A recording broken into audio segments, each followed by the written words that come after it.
On today's episode of the DeRaud Messinger Show, we make our 6A and 5A Texas high school football state title picks. High school football fans, please don't forget to like and subscribe. It would help out greatly and, make us happy, which Dylan in our books is pretty important. But Dylan, let's cut out the intro right here. Let's just get right into it. I'm going to go to you for your first picks because, of course, I'm always dying to hear what you say. 6A picks, D1, D2, some sleepers. What do you got? Well, first, Devon, let's take a bit of a history lesson. Just given our past, what now? We're going on like 4 to 5 years of making these high school It picks. feels like I've seen some things in this. Yeah, you start to pick up on trends. There's things that you kind of key in on, especially when you're doing like these little previews of the rankings where you'll have like 50 teams, especially in the 6A, and narrowing it down to who you think actually has a legitimate shot. And if you look back to last year when we were picking our teams and who was in contention within the brackets towards the end, right? You see the trends of the top 5 teams we see in the preseason being picked, those tend to be there. So that kind of whittles it down to Duncanville at number 1, North Shore at number 2, DeSoto at 3, Austin Westlake at 4, and number 5, Katy, Devon. I forgot how to count.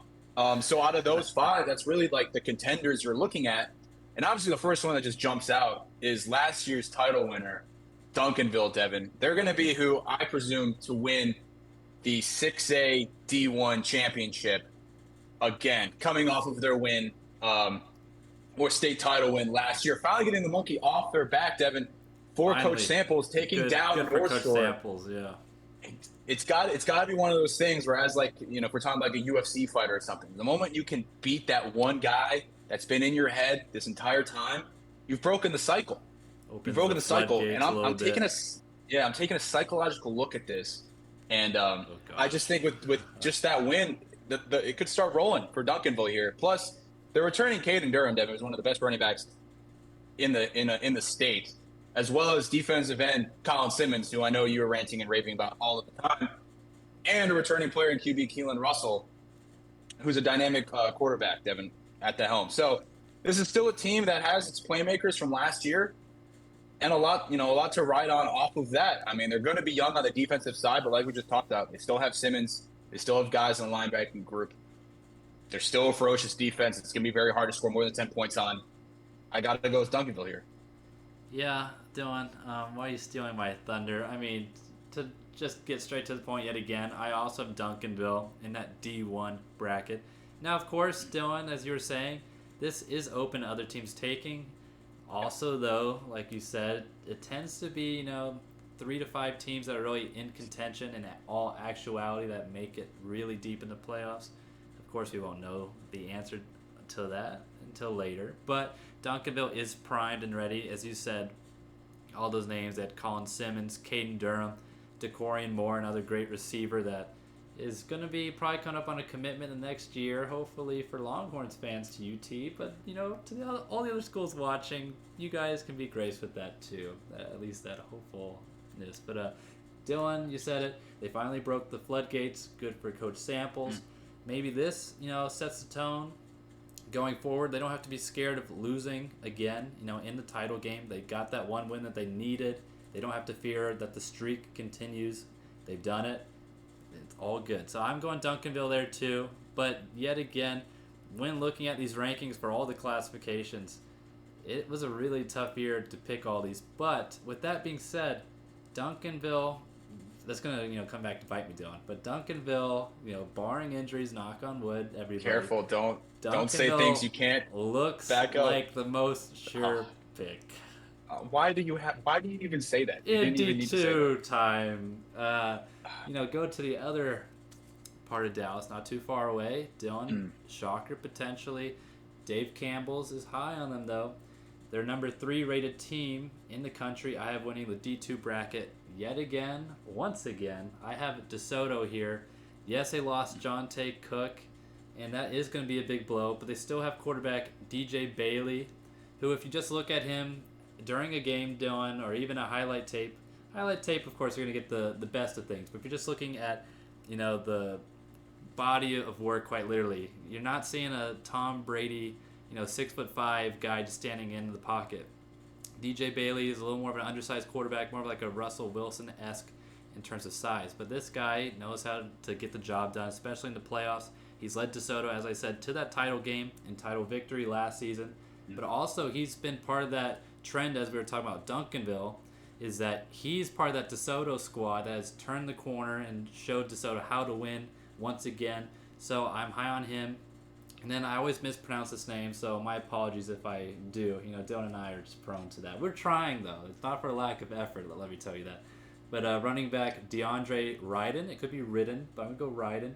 He is one of the top running backs also in the state of Texas and has pretty much every school looking at him. I got DeSoto in this one, D2. D2 is probably a little more competitive this year, but yet again, they're not locks by any means. I know I made that last pick sound like a lock. Not locks by any means, but it is looking pretty darn good. But Dylan, what are you feeling at the D2 level?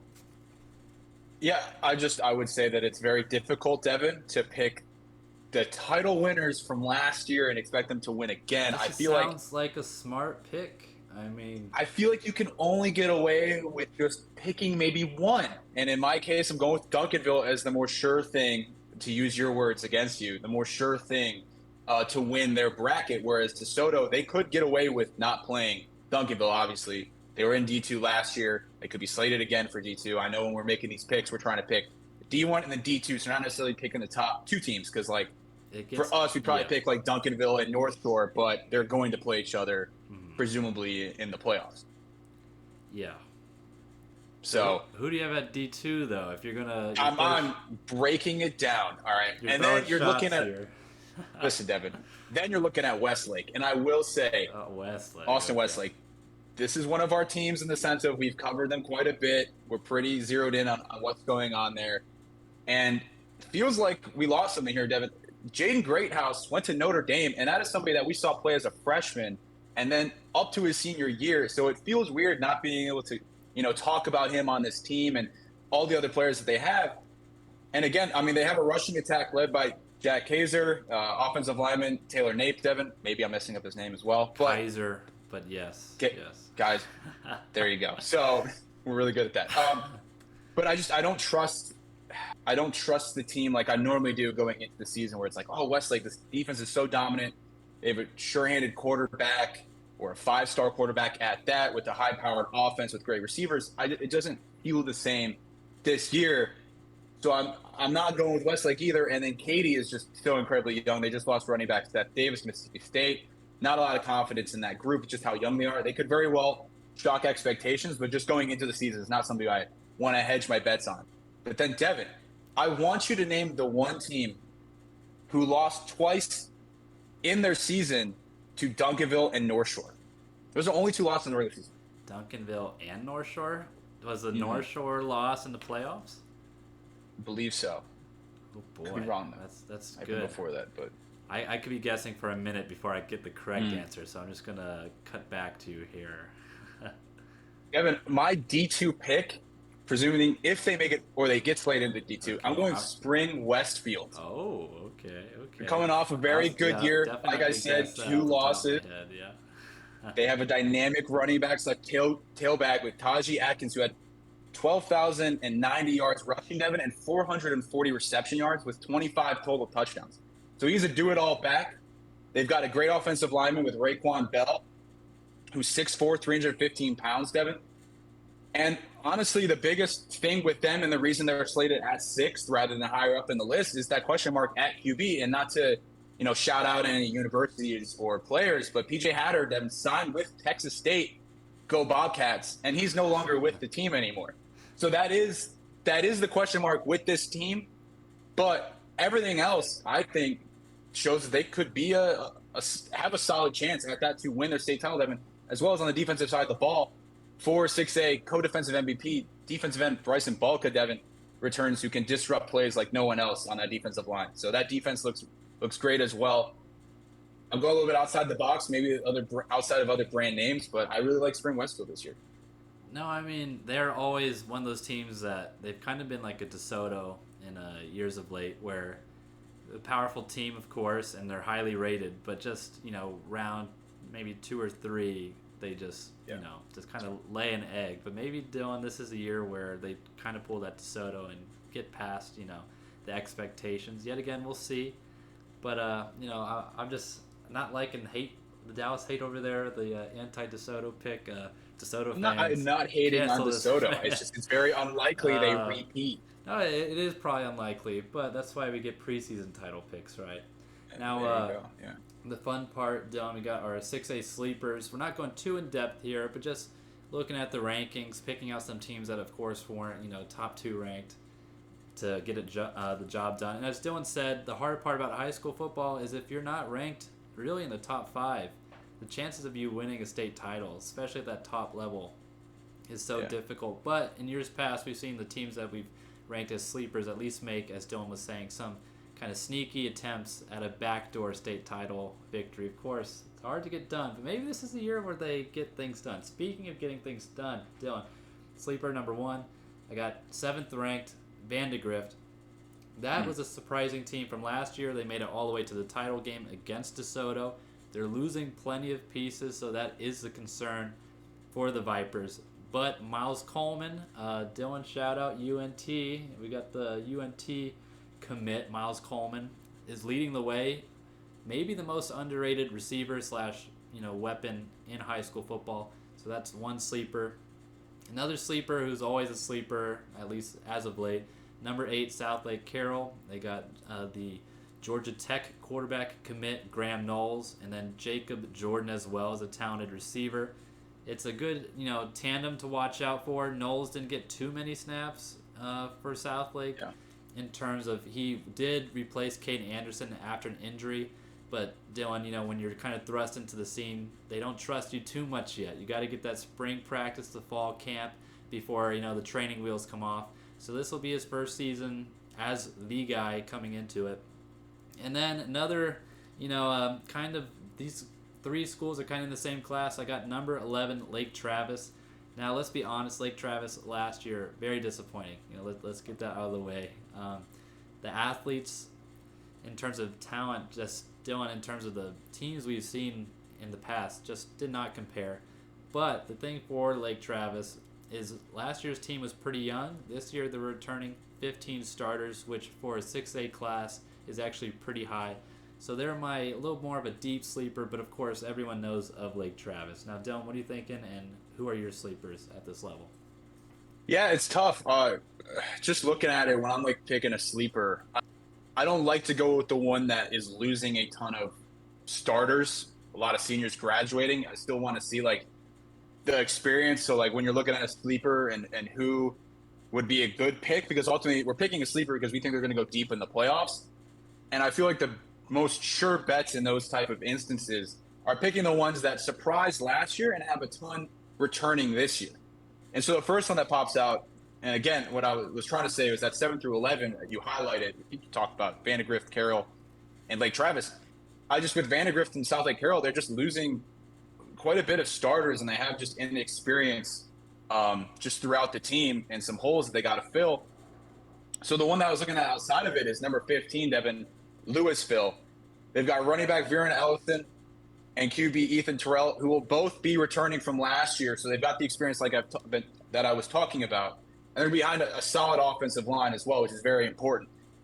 And then the key to the season will be just how the defensive line handles a loss of experience. But that's the only really position group that is going to be dealing with that. Meanwhile, their secondary will be their strength, and they've got wide receiver / defensive back Jaden Hardy, Devon, who stands at 5'11", 180, who can just run around the field. There's a lot of talent on this team, and I think 15 is almost too low of a ranking with just the experience they have carrying over from last year. And then, you know me, with my next one, this one's really outside the little bubble here, Devon. But I think Allen is just rated too low. I feel like I pick them every year. But they're ranked 33, and I like what they've got in the backfield. They've got Kavion Sibley as well as running back Ellis. And this is just a team that I think is going to play way above what their rankings are. And they've got that pedigree as a school to, be competitive throughout the season and make some sort of run within the playoffs, Devon. So as of right now, I got Louisville and Allen as my sleepers going into the 6A season.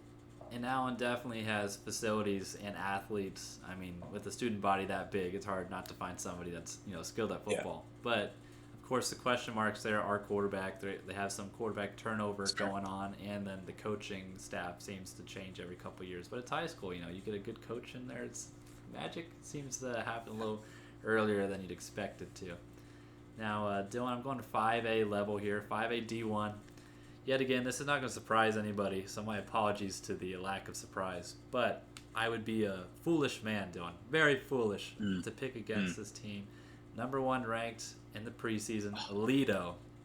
Yep. Now, Dylan, this is an interesting group. They are losing some talent, but for the most part, the key playmakers in that state title game remain for those Bearcats. And although if you're going this direction, I might laugh, not out of disrespect, but just because this would be a Dylan direction to go. Although number 2, Longview, is very tempting to pick, led by running back Taylor Tatum. I just can't pick against the championship-tested Bearcats. It's basically the Carthage of 5A. I can't do it right now. And another name I always mispronounce, so my apologies. Quarterback, I think it's Haas Hedgeny. I always mispronounce it. He's a TCU commit. He just exploded in that title game, and his stock just went up tremendously. Yeah. Then they got Devon Keys at linebacker and Jaden Allen at cornerback. Name might sound familiar to Longhorns fans, as he has a brother on the Texas football team. But I do have Aledo here. Dylan, what do you think? 5A D1. Are you with me here?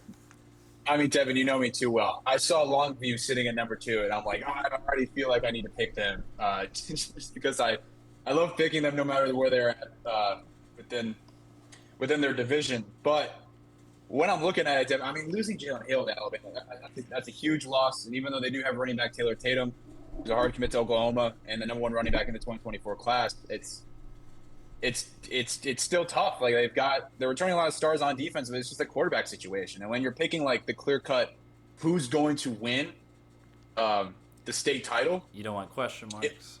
You don't want question marks at quarterback, not at all. And with QB Andrew Tutt and QB Maverick Rowe kind of battling for the starting position during the offseason, it's hard to pick them with that many question marks like we were talking about. So I have to agree. I will be going with Aledo, Devon, as well. So we're in this together, just like Duncanville. But it was very surprising last year, because I remember the instance where Aledo did lose those first 2 games. And we're like, what is going on? Like, is this the Aledo that we've known to love and respect? And then they won 14 straight, Devon, and won the title. So it didn't really matter. Yeah. So for that reason, just with the momentum and just being Aledo, like you talked about, kind of Carthage in a sense, it's the good bet to win. Yeah, and the 5A D1 championship. And of course, it's a good comparison, but it's almost disrespectful of a comparison to make for Aledo, to compare themselves to Carthage. Carthage in some elements probably is comparing themselves, but in terms of overall state titles as of late, I don't think anyone. Carthage is like the Boston Celtics from like the 60s, 70s, where they were winning all the times. And everyone's like, we've got a dynasty. And it's like, well, Carthage did all of this and for a longer period of time than anybody else has so far. So. Yeah, I was going to say, right now, no one has Carthage beat there. I agree. And then 5A D2, a banger song, Dylan, is Sweet Melissa, if you like, classics. I am going number 1 ranked Melissa. Now, this might just be a new stadium that they have coming in, Dylan. Maybe that's going to get the mojo up in that locker room. But no, this is a team that is very talented. But, Dylan, this is one of the teams that, in recent years, has just continued to let me down. I sing their praises in the playoffs. They'll play games, in the DFW area that I'm so tempted to go, but unfortunately just can't make. Of course, it's hard to cover so many games. But it's a team that just continually gets far in the playoffs and then maybe just short of the title game, loses a game that arguably they shouldn't, or it's just, really tight matchup and they just can't pull away. But I think this is the year where their talent gets that maturity, Dylan, as you're talking about, getting some, good seniors in there and not having too much of an inexperienced team. I got Melissa returning the secret number here, 15 starters, led by, of course, defensive lineman Nigel Smith II. They look to finally push that playoff ceiling a little bit higher to state title. But yet again, what Dylan was saying earlier about these, number one picks and, also former state title winners is I don't trust them too much until, of course, I see it happen in December. So Melissa, a number one pick for not having, gotten there as of late does scare me, but they are my preseason pick. Yeah, no, that's a good pick. Like, and that's what's getting scary is we keep picking the number ones. So is this the year where it just kind of sticks to the script, or are we just way off on the pulse here?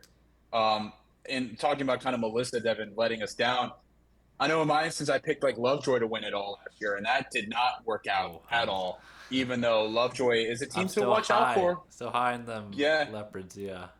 it was a rough go. I know during the stretch there, Devin, I think I was going with Argyle all the way, and you had like Oak Cliff, which obviously panned out for you. But it was just it was a mess within the D2 realm last year. But I again, when you're looking at South Oak Cliff for them to repeat, Devin, which I'm kind of surprised you're not going with your boys here. Just the inexperience at QB will be the question mark again for another team, and especially just coming off the title where everyone's gonna be playing their best against you. It's hard in good faith to be picking like South Oak Cliff here, even with their star-studded secondary. Um, so in that case, I will be agreeing with you. I will be going with Melissa. That they're QB Trevor Ham returns, Devin, more experience to lead the group, and if you're already a solid team and you're getting a new stadium and new look, like it's hard to compete against that. There's going to be a general vibe about them that I think will carry throughout the season.